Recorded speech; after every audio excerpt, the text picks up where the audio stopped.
A man wrote a book recently called Love Wins. Big controversy about that. And the idea is that in the end, God's love is going to reconcile everybody back to Him, even the devil. And you think, well, wait a minute. That might be a little too much. Love never lets you all go. Love will never let you down. But love also doesn't let you off. When you let someone off from responsibility for the choices in their actions, you're called an enabler. You're not a friend. Love will stand there with you as you have to deal with the problem, but it will require you and equip you to deal with the problem. It won't just push it under the rug like it isn't real. And God looks down at you through history, and He sees you and He loves you. He fixed His love upon you. And He loves you with an everlasting love. But there's a problem. David was reading about it a moment ago. Through the disobedience of one. You know what? You're disobedient. You're a sinner. Sin is rebellion against God. I'll do it my way, not your way. And when God looks at you and He loves you, He'll love you in spite of your sin, but love isn't all that God is. God is righteous. God is just. His throne, the book of Psalms talks about, there's not a verse in the Bible that says His throne is established in His sovereignty. That's an interesting idea for you theologians. But His throne is established in His righteousness and in His justice. These are the attributes, the personal attributes of God that establish what He does and who He is. And His justice, His righteousness looks at you and says, you come short.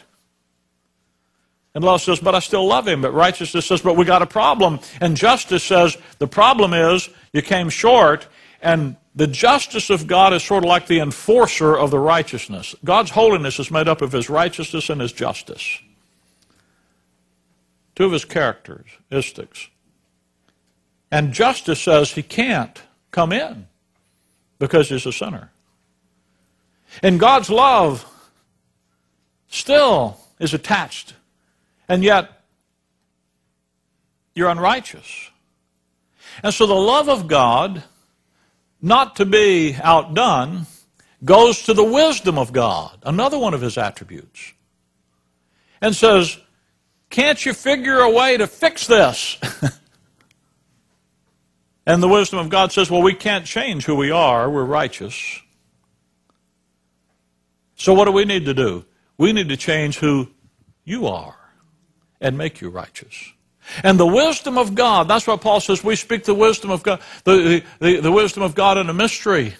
That's why he says that the mystery that we preach, this message we preach, declares and sets forth the manifold wisdom of God. That's why he says that in Him, in Christ, are hid all the treasures of wisdom and knowledge. The wisdom of God devised a plan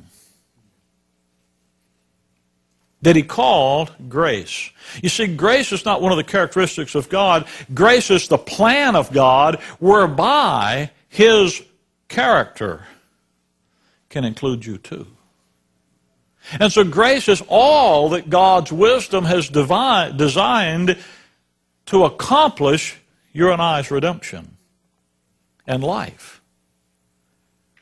So His attributes aren't in conflict with one another. They work together.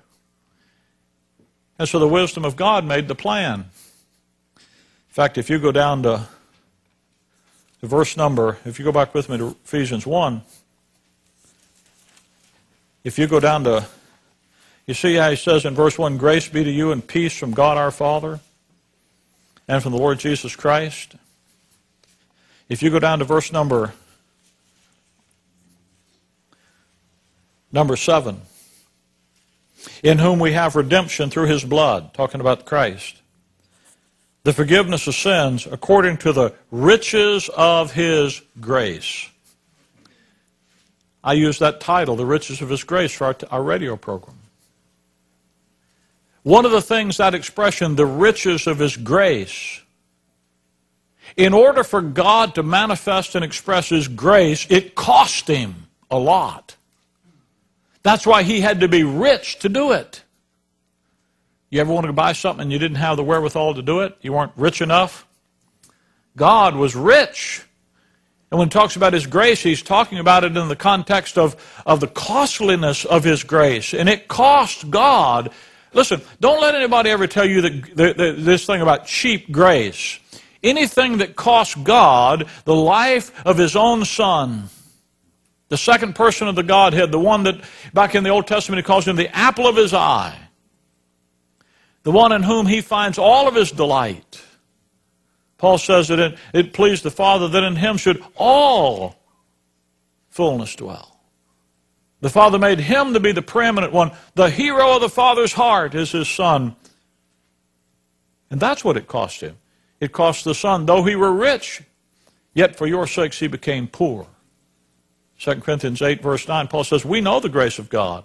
Though He were rich, yet He became poor. It cost God. It cost God the Son. But the plan goes way back. Verse number 9, having made known unto us the mystery of His will, that's the Father's will, according to His good pleasure, notice, which He purposed in Himself. That discussion I was describing a moment ago between the love of God and the righteousness of God and the justice of God and the wisdom of God, I was just describing something about the thought process that went on in the heart, in the innermost being of God Himself. He has a plan. He's working out a plan today that He purposed in Himself. It's a plan that comes out of His innermost being. That's why down in verse 17, He's called the Father of glory. Glory is the name of the plan. That's why all the times when you read about glory in the Bible, 1 Peter 4, I was mentioning it again, he talks about some things happening, and then the Spirit of grace and glory rest upon you. You know what that is? That's the outworking of the plan, living in their life. So grace is a wonderful thing. It's not enough just to say, it's unmerited favor. Well, you know you didn't deserve it. But you know, you look next to you at your spouse, and you didn't deserve her either, you know. Thank goodness you married up a little bit. Some of us a lot. Yeah, that's right. So you can say, I got undeserved favor there. But this is something far more than that.